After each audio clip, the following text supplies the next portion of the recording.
My friends, we could be seeing the beginning stages of war across Africa, the likes of which has not been seen in decades.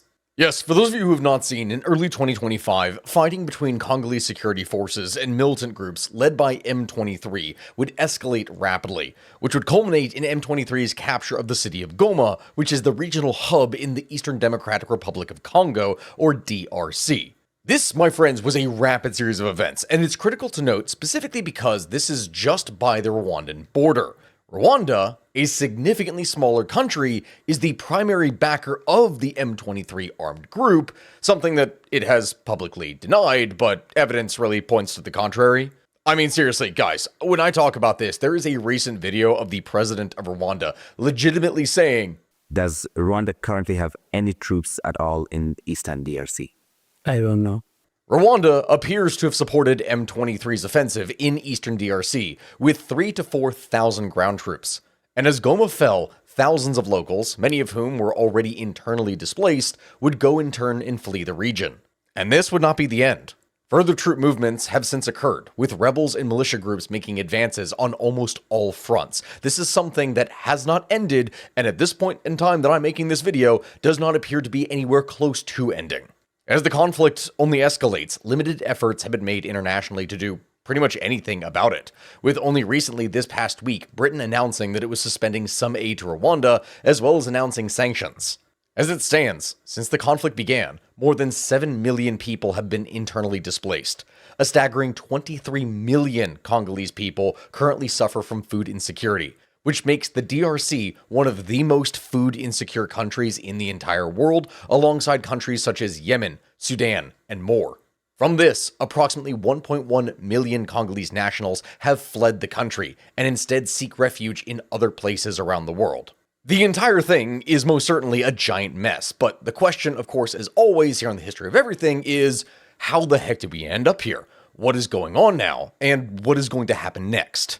Well, my friends, this has been an absolute nightmare to process, so by all means, sit back, buckle up, and prepare to jump into one of the longest lasting and messiest conflicts on the African continent.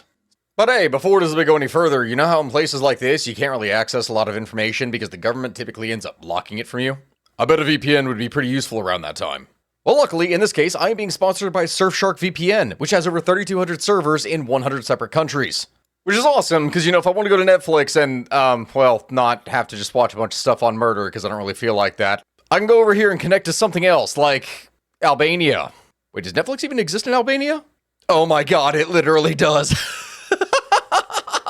Oh, I might actually have to watch this later. Yes, my friends, not only are you able to get access to shows that normally you can't in the first place, but simultaneously a VPN is something that can help protect you. A VPN will encrypt your online data and help secure your personal information when you use free public Wi-Fi. Something which can be an absolute goldmine for hackers, and considering how many bad things we cover here on this channel at many different points, yeah, you don't want to leave yourself open to that risk. Even if something is going to happen to you, Surfshark's Clean Web feature blocks ads, trackers, malware, and phishing attempts, allowing you to surf the web safely. It's genuinely something that can help you in more ways than just one. Which is honestly great, and anyone watching this right now should definitely go and try it out, because if you don't like it, Surfshark has a 30-day money-back guarantee. So seriously, telling you this right now, go to surfshark.com/ofeverything and get 4 extra months of Surfshark when you use my link down in the description. Look, my friends, I've said it once before and I will say it again. Please, by all means, be safe on the internet. Thank you to Surfshark VPN for sponsoring this video. To start with, we naturally have to explore the context behind the conflict as well as the history of the groups that are involved. The DRC, Rwanda, and M23. Now, I need to go ahead and specify here before it is that we begin that since we are not focusing on internal politics necessarily like what we do in other videos that are more singularly focused, there's not going to be as much historical background on specific peoples as we usually do, if only so that, oh dear god, I don't go insane and end up making a 4-hour-long video, because this in and of itself took me many days to research and prepare. First up then, the Democratic Republic of Congo, which has an extremely tumultuous and violent history, to say the least.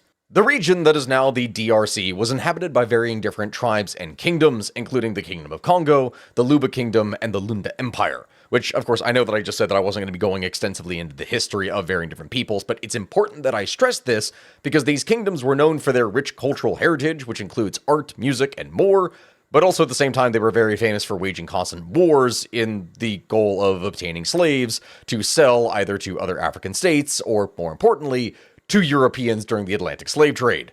The constant cycle of war and abuse would fracture and weaken the region over the centuries, which in turn allowed European powers to fairly easily move in and establish different colonies. That's why it is that I had to go and explain that little tidbit right there. Anyway, fast forward some time, and in 1885, King Leopold II of Belgium would go and establish the Congo Free State, which was a private colony that was, to say the least, notorious for its brutal treatment of the native population, which, again, that is something that I should probably cover in a full podcast episode here sometime, but besides that, during this period, the Congo was exploited for its natural resources, things that include rubber, ivory, and varying different minerals. To give you just a little tidbit, an idea of what I'm talking about here, in order to secure the labor necessary to accomplish Leopold's financial goals, his agents would employ such methods as kidnapping the families of Congolese men, who in turn were forced to meet very unrealistic work quotas in order to make sure that their families could be released. Those who tried to rebel were dealt with swiftly by Leopold's private army, the Force Publique, the band of African soldiers led by European officers who would burn and slaughter villages and families of any rebels. The colony was later annexed by Belgium in 1908 after all the things were coming to light about what was going down in the Congo, and this created an international outcry, and from there it became simply known as the Belgian Congo. Again, I am skipping a lot of horrible history when I talk about this right there. Anyway, the Belgian government introduced a range of reforms, including establishing a formal education system and the development of infrastructure. However, at the same time that they did this, the colony still remained largely exploitative, with the Belgian government prioritizing the extraction of natural resources over developing the local population. Really, it wasn't until 1957, with the introduction of a major local government reform, that native Africans were actually given a taste of democracy. So it was then, skipping forward by several years as well as many other events, that the DRC would gain independence from Belgium on June 30th, 1960, with Patrice Lumumba as its first prime minister. Now, when I go and talk about this guy, Lumumba was a very charismatic leader who played a very key role in the country's independence movement. However, that being said, his time in office was extremely short-lived. He was overthrown and assassinated only a year later in 1961. And so when I talk about this, here's the thing, my friends. The early years of independence for the DRC was not clean. It was marked by instability and conflict as regional leaders and politicians would constantly vie for power. The country was plagued by corruption, mismanagement, and a lack of investment in many different sectors, including education, healthcare, and infrastructure. Instead, what was important was securing power for oneself and one's tribe. Like, when I go and talk about this, even me saying all of this now is a severe understatement, and in the future, I do definitely need to do a deep dive as to why the DRC is such an insane shit show, because that is relevant for today's episode, but we're trying to focus more into a conflict. Like, seriously, if I go into all this now, it will simply be far too much to cover in a reasonable manner, and I'm not going to do that to all of you, or myself, for that matter. Either way, this all leads to the rise of Joseph Mobutu. Now, this guy was a very interesting character, and if we go back slightly, as you remember in 1960, where the Belgian Congo first gained independence, Patrice Lumumba became the country's first prime minister, but the actual country itself was extremely unstable, as I already said. So it was then that in 1960, Mobutu, who was then just a colonel, would seize power in a coup with the support of the Belgian government, as well as the CIA. Yeah, that was a fun time. Anyway, he became the chief of staff of the Congolese National Army and would play a key role in the assassination of Lumumba in 1961, which again is its own story, and I think I actually did a podcast episode on that already. Anyway, that was back in the early 60s, and in 1965, Mobutu would seize power once again, this time though as fully president, and would establish a one-party system with his party, the Popular Movement of the Revolution, the MPR, being the only actual legal party in the country. He would rule the country with an iron fist after this, suppressing opposition and dissent and establishing a cult of personality.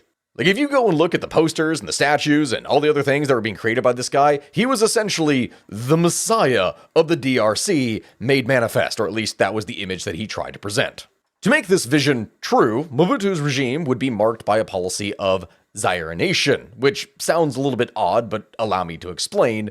This was an idea which aimed to Africanize the country's economy as well as culture. He would nationalize key industries such as mining and banking and would introduce a new currency, the Zaire, and from that, since I've said that name multiple times already, he would change the country's name from the Congo to Zaire. Along with this, they would get a new flag, new national anthem, basically slapping just some many different coats of paint onto walls that we're gonna say were very clearly rotting, but they just tried to cover them up. You see, Mobutu's economic policies and political policies and pretty much anything that he did were often extremely contradictory and ineffective. They just straight up did not work or had the exact opposite effect. He would implement a series of 5-year plans which were intended to promote economic development, but these plans failed to achieve their goals. The country's economy was plagued by corruption, by nepotism, by cronyism, and so much more, which led to the enrichment of a small elite at the expense of the majority population. At the same time people got poorer, the regime was also marked by human rights abuses, including torture, arbitrary arrests, and extrajudicial killings. He was known for his sheer brutality and ruthlessness, his willingness to put anyone who opposed him down, and his regime was responsible for the death of thousands of people. I mean, dear God, my friends, if you know the meme of the stereotypical African dictator in history, this guy is a prime example that would go down as a textbook definition. Again, easily another video or podcast episode by itself with more detail. Of course, a lot of you that are listening to this right now are probably wondering, why am I bringing him up though? Well, here is where we get to start talking about Rwanda then, and the downfall of Mobutu and the First Congo-Rwanda War. Again, everything that we are seeing now in today's day and age is specifically tied to these moments, and that is why I have to explain them in detail. Because look, I know that we've gone into extensive detail about the DRC, but we have not touched Rwanda yet, which, again, is another country that deserves its own episode, but as the core of the fighting that we're talking about is taking place specifically within the DRC, there is no need to go into all that much detail necessarily about Rwanda. Still, the genetic history here of the peoples in the country are actually very important, as you will very soon discover in a horrible way. You see, when talking about Rwanda, the earliest known inhabitants of it were the Twa people, a pygmy people who lived in the region as early as the 10th century. The Twa were then later joined by the Hutu, who would migrate to the area from the west, and then the Tutsi people would arrive in the 14th century, and from there, they would actually manage to dominate things, establishing a monarchy with the Mwami, this being the king, as the supreme ruler. The Tutsis, despite being outnumbered by the Hutu, would dominate the population, and a system of patronage and clientage would develop, with the Tutsi as the patrons and the Hutu and Twas as clients. Of course, that being said, identification as whether someone was Tutsi or Hutu or something else, that wasn't necessarily something that was set in stone. It was a very fluid sort of thing. And while physical appearance could technically correspond somewhat to how you could identify, like the Tutsis were generally presumed to be lighter and taller, like in skin complexion, while the Hutus were typically darker skinned and shorter, it didn't necessarily mean that that was accurate 100% of the time. And the difference between the two then were not always very apparent. That is going to be very important later, as you're going to discover. Either way, in 1885, Rwanda was colonized by Germany, and later, after World War I, the colonies of Germany were given to other countries, with this territory being mandated to Belgium by the League of Nations.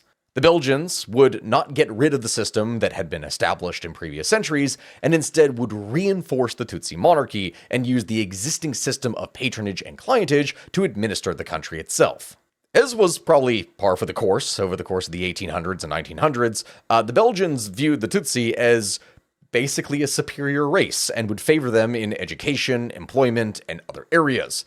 This, as you can probably imagine, would create a severe sense of resentment amongst the Hutu, who felt that they were being marginalized and excluded from power, which I mean they were. The Belgians would even go and introduce a system of identity cards, things which would classify people as either being Hutu, Tutsi, or Twa. This would be a system that would reinforce the existing social hierarchy and would create a sense of ethnic identity that would be one of the driving factors that would contribute to a full-blown genocide within the country years later. But we're not quite there yet. Instead, we're first going to need to get independence for Rwanda. See, the revolution that I'm talking about here, that would be one of the initial sparks of severe ethnic violence, would be on November 1st, 1959, when a rumor of the death of a Hutu leader at the hands of Tutsi perpetrators would lead a group of Hutu to launch attacks on the Tutsi. Under the leadership of Gregory Kayibanda, who would later become Rwanda's first president, the Party for Hutu Emancipation would emerge as the kind of spear of the revolution. Communal elections were then held in 1960, which would result in a massive transfer of power to Hutu elements at the local level, And in the wake of a coup on January 28, 1961, the monarchy was abolished. Rwanda was declared a republic, and an all-Hutu provisional government then came into being. This is something extremely important that I need to specify here. By the time that independence was fully proclaimed in July of 1962, the revolution that had completely upended the old hierarchy and put the Hutus, the majority of the population, on top of the Tutsi, that was complete before independence ever took place. As a result, thousands of Tutsi began to flee Rwanda. And by early 1964, following a failed Tutsi raid from Burundi, at least 150,000 Tutsis had fled to neighboring countries, with more going every single year. This is an extremely important detail that I had to specify here, as you will understand for later. And the first president of the new country, Kayibanda, he was, as you can already guess, a Hutu, and his government would implement policies that specifically favored the Hutu majority. This would in turn lead to tensions between the Hutu and the Tutsi, which would escalate into violence over the course of the 1960s. In 1963, as just an example, a group of Tutsi exiles who had fled to neighboring countries would launch a series of attacks on Rwanda, which led to a wave of violence against the Tutsi population. Approximately 60,000 people, in turn, would flee to the DRC, and from there, they would attack, furthering tensions between the two newly independent states. Again, I know I just said it, but this is the key part that I need to stress right now, as so you understand why conflict exists today. Tutsi, who emigrated to the Congo before the Congolese independence from Belgium in 1960, became known as the Banyamulenge, meaning from Mulenge. These were people who would gain citizenship under the law of the Congo.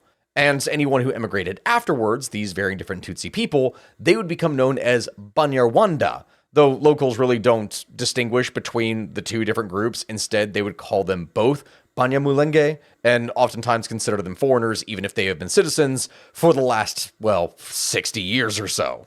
Anyway, this is where things really start to come together, because after coming to power in the Congo in 1965, President Mobutu would give the Banyamulenge political power in the east, in the hopes that they, being a minority, like they were a significant minority in this region, that by putting them in power, they would keep a tight grip on the area and prevent the more populous ethnicities from forming an opposition to his government.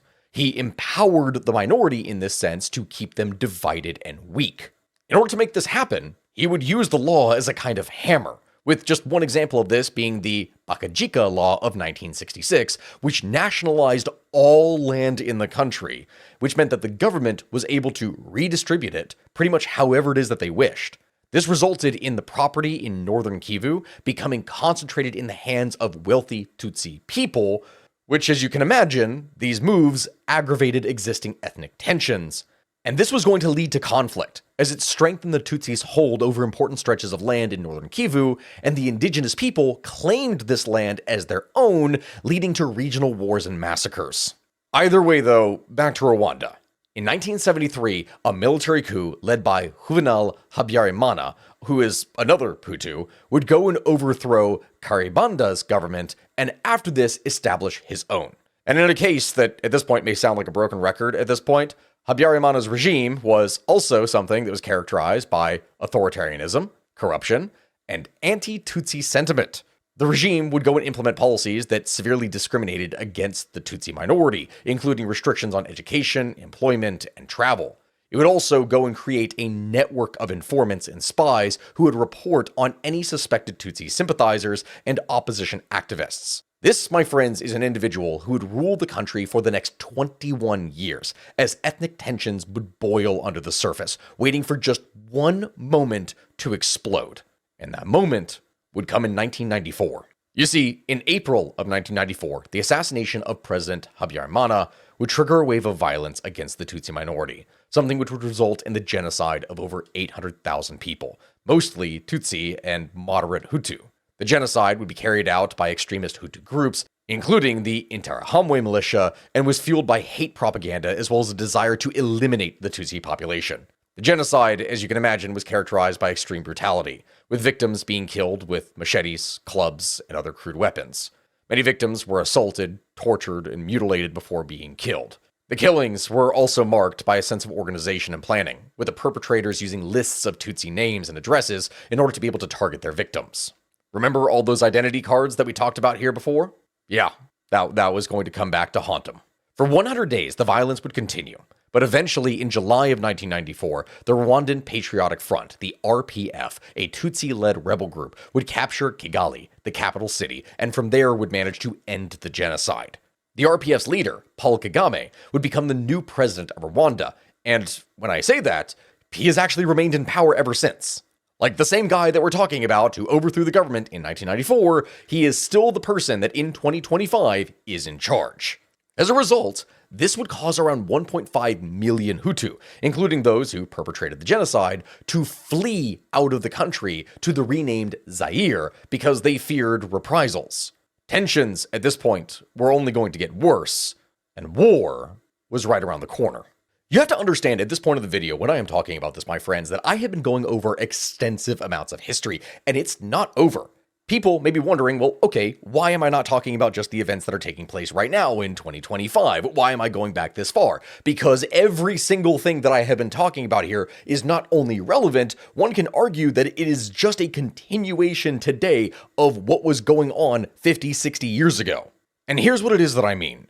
From 1993 to 1996, the youth of varying different tribes, including the Hunde, the Nande, and Nyanga, would regularly attack Tutsis in eastern Zaire, which would lead to a total of 14,000 people losing their lives. Things, in turn, would only grow worse and more discriminatory, as in 1995, the Zairean parliament would order all peoples of Rwandan or Burundian descent to be repatriated to their countries of origin. This included the Banyamulenge Tutsi, the people who had already been given citizenship and had citizenship for at least the last 30 years.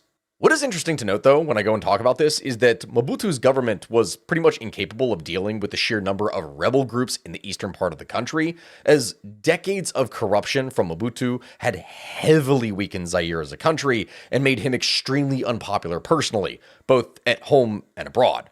Pretty much anyone, everywhere, across the country and away from it, wanted him gone.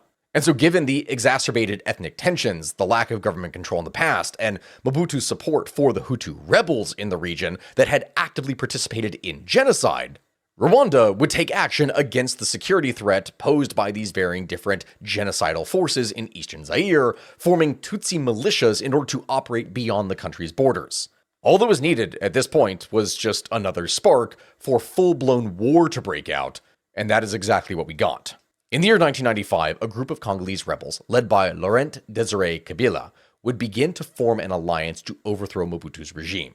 The rebels were supported by Rwanda, Uganda, and Burundi, which had all been affected by the Rwandan genocide and saw the presence of Hutu militiamen in the DRC as a threat to their security. The rebels would quickly gain control of the eastern and southern regions of the country after they launched their attack, and this was a territory that was extremely rich in natural resources.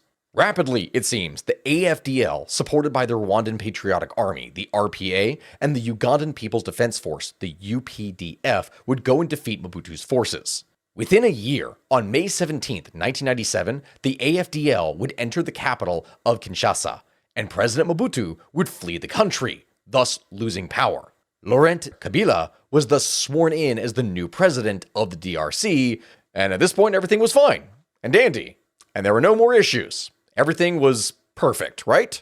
No. Remember the shirt, my friends. Over the course of the war, both sides would commit horrible massacres and human rights abuses. The AFDL was accused of killing thousands of Hutu civilians, while Mobutu's forces were accused of killing and torturing opposition supporters. In the aftermath of all of this, as the population was naturally deeply upset by what had occurred, Kabila would go and request that foreign military forces return to their own countries. He is an individual that many within the Congo saw as a potential puppet of outside powers, and he needed to be able to assert his authority. Rwandan troops would retreat to Goma, and from there they would launch a new Tutsi-led rebel military movement called the Rassemblement Congolais pour la Démocratie, which, oh my god, I cannot speak French. Basically, this was a movement to fight Kabila, while Uganda would instigate the creation of a rebel movement called the Movement for the Liberation of the Congo, led by Congolese warlord Jean-Pierre Bemba. The two rebel movements, along with Rwandan and Ugandan troops, would then start from this, the Second Congo War, by attacking the DRC army in 1998. Angolan, Zimbabwean, Namibian militaries, all these different forces would also enter the hostilities on the side of the government, and things got, as you can imagine, extremely messy, as though they hadn't already. Now, my friends, I know I've already said it multiple times. Again, this is something that probably deserves its own episode, but you need to understand right now just how horrible this entire thing was. This was a war characterized by widespread human rights abuses. We're talking massacres, assaults, mass displacement of civilians. The war would devastate the economies and infrastructure of the Democratic Republic of Congo, with many cities and towns being completely wiped off the map, if not just severely damaged. The war would continue for several years, with various different rebel groups and governments involved in the fighting. And when I talk about that, although the primary reason for Rwanda's involvement in the two Congo wars was security, that was the publicly stated reason, Kagame was also alleged to gain many different economic benefits by exploiting the mineral wealth of the Eastern Congo. In April of 2001, a United Nations panel of experts investigated the illegal exploitation of diamonds, cobalt, coltan, gold, and other lucrative resources in the Congo. The report would accuse Rwanda, alongside Uganda and Zimbabwe, of systemically exploiting Congolese resources and recommended that the Security Council impose sanctions. Ultimately, though, it was going to be another assassination, not sanctions, that was going to shake the balance of power. You see, my friends, in 2001, Laurent Desire Kabila was assassinated, and his son, Joseph Kabila, would take over as president. The younger Kabila was able to negotiate a peace agreement with the rebel groups and the governments of Rwanda and Uganda, which actually led to the Pretoria Agreement in 2002 that would make peace. Sort of. The Pretoria Agreement would establish a transitional government in the Democratic Republic of Congo, which was led by President Joseph Kabila. The agreement would provide for the withdrawal of foreign troops from the country and the disarmament of rebel groups. This agreement would mark the official end of the Second Congo War. Now note what I said there. Official. And this is something that needs to be stated and stressed. The Second Congo War is something that had a severe impact on the region. The war resulted in the deaths of over 5 million people, making it the deadliest conflict since World War II, and barely anyone knows about it. The war also led to the displacement of millions of people, with many being forced to flee their homes and seek refuge in other countries. This war would absolutely destroy the economy of the DRC. It destroyed much of the country's infrastructure, its roads, its bridges, its building. It led to the exploitation of its natural resources, which were snatched up by foreign powers, its diamonds, gold, and coltan, which were in turn used to fund the war efforts of varying different rebel groups and the governments involved. Of course, now that I've gone and explained all that, there's one group that we've yet to mention, M23, the militia whose name is in all the recent headlines. Where do they play in all this? Well, my friends, M23 stands for March 23rd. They are the March 23rd movement, which launched on March 23rd, as you can probably guess from the name, in the year 2009, as a rebellion against the government. However, even me saying that right now is skipping a bit of time ahead, which we do have to actually explain. Because in the aftermath of the Second Congo War, the talks that took place led to a peace accord under which Kabila would share power with former rebels. By June of 2003, all foreign armies except those of Rwanda had been pulled out of Congo, and a transitional government was set up after the election. A constitution was approved by voters, and on the 30th of July, 2006, the DRC would hold its first multi-party elections. These were, mind you, the first free national elections since 1960. Which many people hopefully believed would be the mark of an end to violence in the region. Which is great, right? But wait, it's about to get worse. An election result dispute between Kabila and Jean-Pierre Bemba, that rebel leader that I spoke about here before, turned into a skirmish between their supporters in Kinshasa.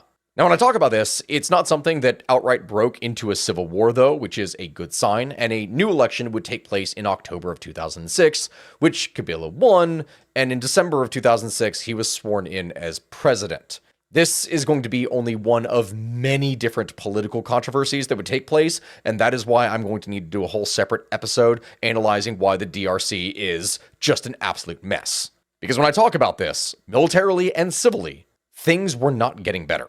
Fighting in the eastern part of the country was still going to continue, even after the peace agreement, involving the Mai Mai militias and other groups. One armed group involved in all this was the National Congress for the Defense of the People, the Congrès National de Défense du Peuple, or PEPEL. Dear God, French, I swear to God. Anyway, it's the CNDP. That's what we're going to call it, the CNDP. This is something that was formed in 2006 by Congolese Tutsi soldiers who had refused to integrate into the FARDC, which is the national military of the DRC.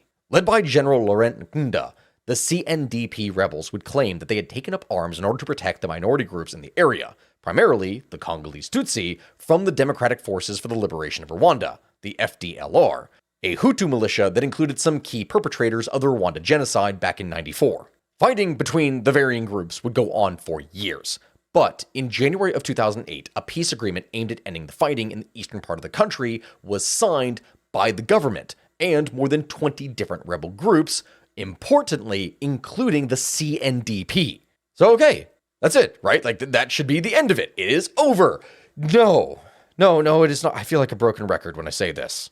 The truce that we're talking about here was broken later that year when CNDP rebels and other groups would renew their attacks.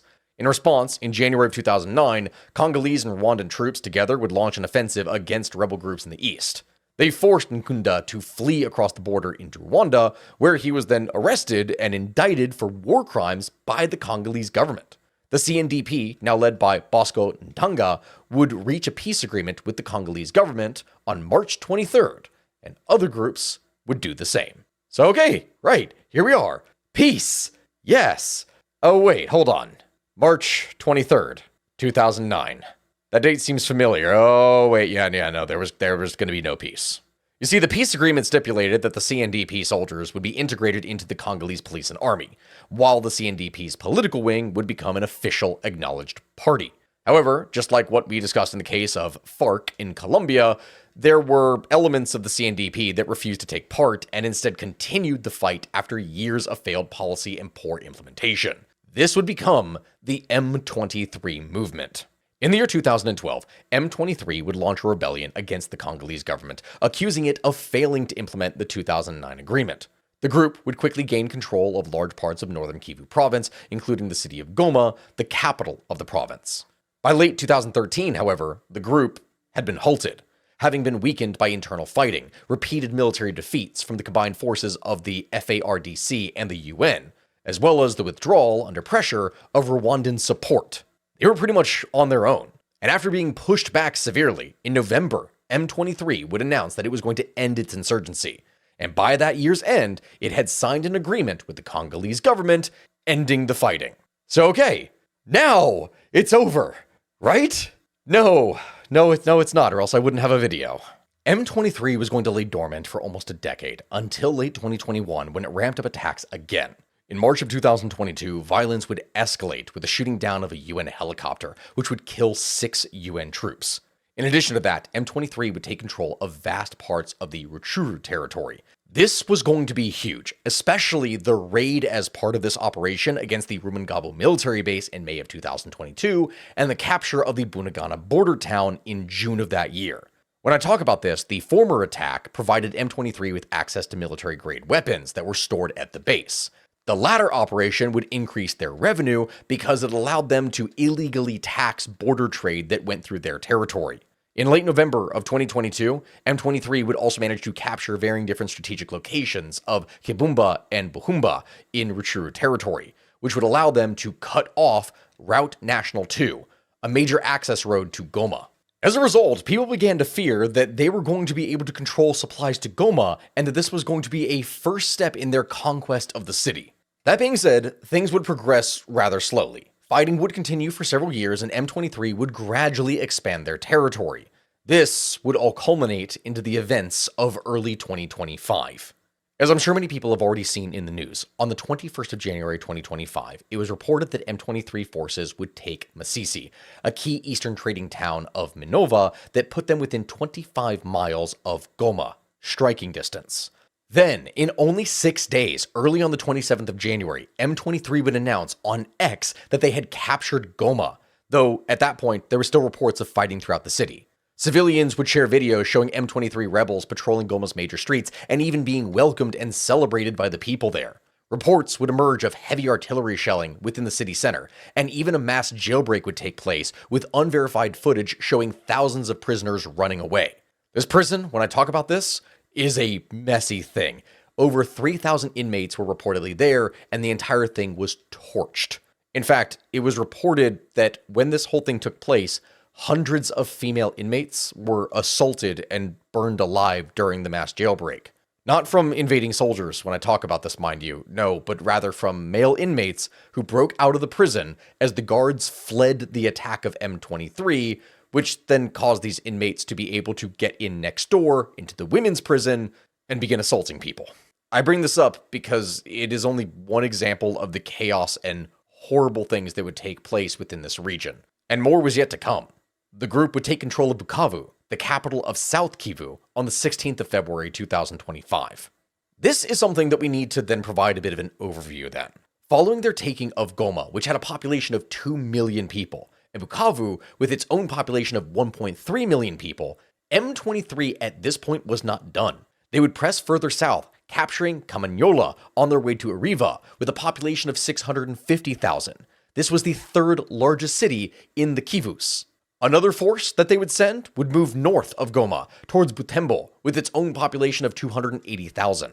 Now, I give those numbers, but that doesn't really put into perspective just how incredibly big this entire thing is.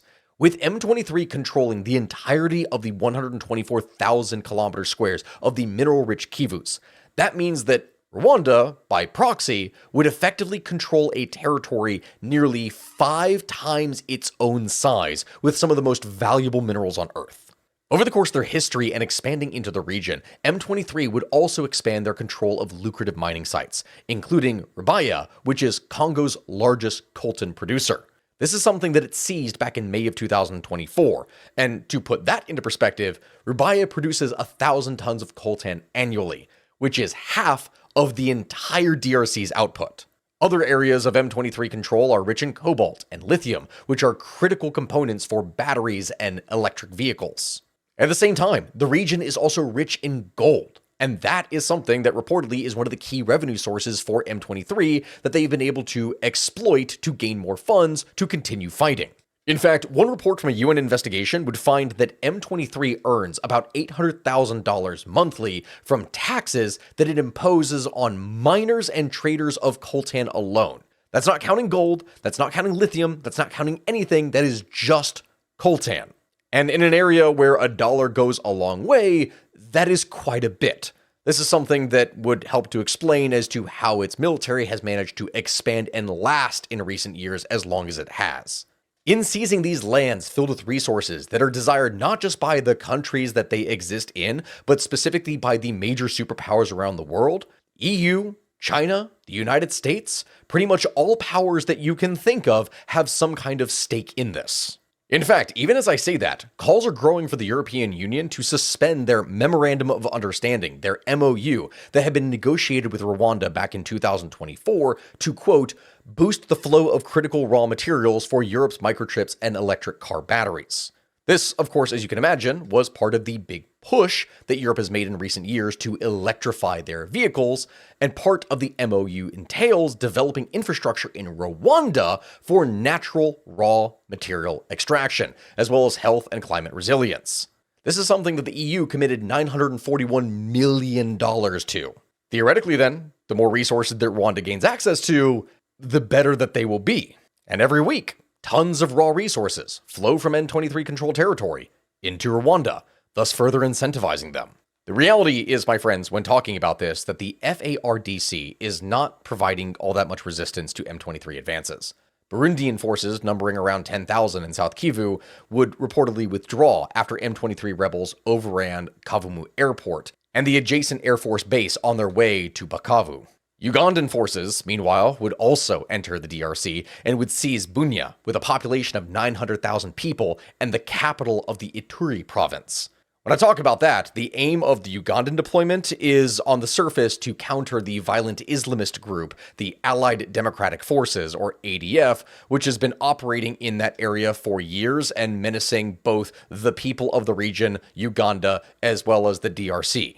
However, the fact that this was occurring at the same time that M23 was making a drive towards Butembo, en route to Bunia, has raised suspicions that potentially Uganda, M23, and Rwanda are coordinating this. In fact, top Ugandan generals and senior government advisors have even made favorable comments about M23's cause, which is a very different thing in comparison to 10 years ago when Goma was seized back in 2012. Thus, as the armies move in, the situation only grows worse. The DRC's already dire humanitarian situation has been worsened with the population displacements caused by M23's advancements. More than 500,000 additional people in the Kivus were displaced as a result of M23's latest push. And now there is an estimated 7 million Congolese people displaced within their own country, the majority in the eastern provinces. Along with this, there really is no clear way of telling how many people have died yet.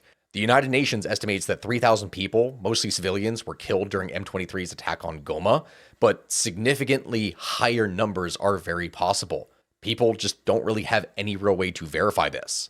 The risk of mass atrocities is extremely high in this region, which is filled with rebels, militia, and varying different government forces. Already, the UN has warned of surging child recruitment for soldiers, abductions, killings, and so much more. As the fighting expands, the cost to human life, to infrastructure, to everything else in the region is only likely to escalate. As for what is going to happen next then, well, my friends, that is where things get really messy, as though nothing that I've already talked about here already wasn't messy enough. The rebels have begun to set up administrative structures, a population census, tax offices, even new chiefs are being put in power that suggest that M23 is not just a temporary movement, they are there to stay. They have recruited, sometimes voluntarily, sometimes not, local leaders to undergo political training in varying different camps, and at the same time have set up their own police forces to govern the territory that they have taken. They really do appear to be there to stay, and the DRC, under its current president, Felix Tshisekedi, refuses to negotiate with them directly as they are to his government, not rebels, but terrorists. Instead, any negotiation, per him, must be done with Rwanda instead. And that, in turn, along with the government's many failures, has created a split. You see, increasingly there are signs that senior opposition figures in the government and capital, including former President Joseph Kabila, are in contact with the rebels. And Kabila would even come out with an op-ed in South Africa's Sunday Times that echoed M23 talking points, placing the blame for the conflict on the DRC administration. Really, when talking about this, it seems that Kabila is not interested in becoming the governor of a rebel province. Instead, his target appears to be to take back the country for himself. As for Rwanda in all of this, it's uncertain as to how far they're going to be willing to push and take things. The Rwandan government is believed to have invested significant blood and money into the conflict. Estimates by intelligence officials have placed the number of Rwandan Defense Force casualties in the thousands, and the United Nations currently believes that Rwanda has anywhere between 4,000 to 7,000 troops that are there assisting M23 in the eastern DRC, along with providing drones, GPS jamming equipment, armored vehicles, and surface-to-air missiles that, mind you, rebel groups simply don't normally have access to. Of course, Rwanda continues to deny that its military is present at all in the DRC, or, like in the case of the president, say that they don't know, but really, they are unlikely to be content with any kind of modest peace offering. They have succeeded quite a bit and would be able to take a large chunk of the pie. Finally, and most crucially though, the narrative voiced by M23 is something that has shifted with time. It is something that, if you remember every single thing I've talked about with this video, that in the beginning, everything was about protecting the Tutsi in the Congo. This being a people who were discriminated against and lived near the border. But now, M23 has said that it is going to march all the way to the capital of Kinshasa, likely to overthrow the government. Rwandan President Paul Kagame would say in mid-February that he even sympathizes with that viewpoint. This is taking things significantly further than any of the ambitions expressed in previous years. The rebels, and the Rwandan troops widely believed to be with them, have already moved far beyond any FDLR position or area inhabited by Tutsis. This war of protection is very quickly becoming a war of conquest, something that could see Rwanda potentially quintuple in size if everything goes according to plan. Whether that will happen, though, only time will tell. With that, my friends, we are going to end things here today. Thank you all very much for listening. This has been Stucky with the History of Everything podcast YouTube channel. I have been working on this thing for like the last 4 days. It has been a nightmare to try and gather together, while at the same time, so many things have been happening on the geopolitical stage with the United States, Trump, and Ukraine, and I I'll be honest, I put up a post saying this. I had to basically take a step back and say, guys, we're going to need to wait for things to actually kind of get somewhat resolved before it is that I make a video, because I have seen way too many YouTubers put things out that by the time they put something out, the information is horribly out of date and it ends up being the exact opposite. I'm not even blaming people when I necessarily say that, like I have in the past with some YouTubers who are somewhat disingenuous. I genuinely mean that things are moving far too fast for anyone to properly be able to call. Either way, as I said, I'm ending things here today. Make sure to check out my merch, support my channel if you can. If you want to join me on my trips that I'm going to be leading to Japan or Turkey or Mongolia, the links for all that are down in my description. And my friends, I will see you next time. Thank you for watching.